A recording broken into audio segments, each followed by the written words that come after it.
Bonjour, je suis le docteur Nathalie Barbeau, podiatre à la clinique podiatrique de Trois-Rivières. Aujourd'hui, je vais vous parler du névrome de Morton.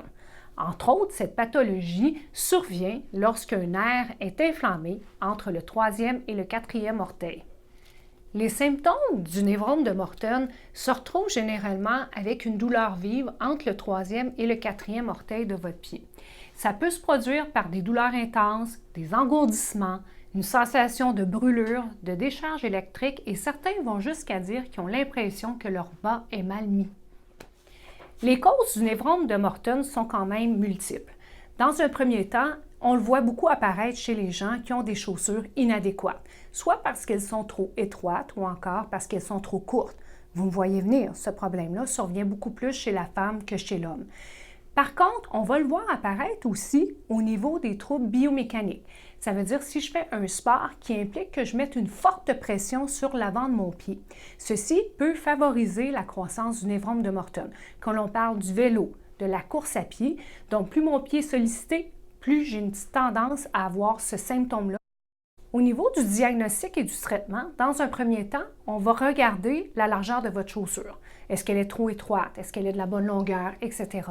Dans un deuxième temps, on va regarder les activités physiques qui amènent cette douleur-là. De quelle façon est-ce qu'on peut les changer, les améliorer ou encore trouver une façon de l'adapter à votre condition.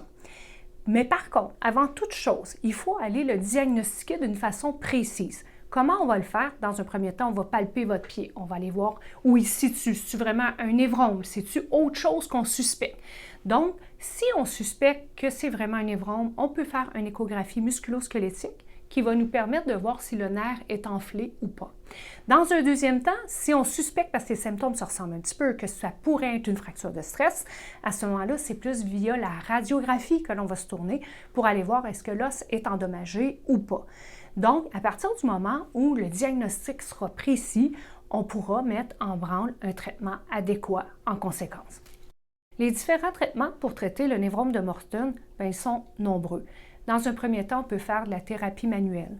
On peut utiliser le laser thérapeutique, la thérapie par onde de choc. On peut aller jusqu'à une infiltration éco-guidée, un taping et aussi vous conseiller au niveau d'une chaussure qui sera adaptée à vos pieds. Dans les cas de biomécanique déficiente, une orthèse plantaire pourrait vous être prescrite.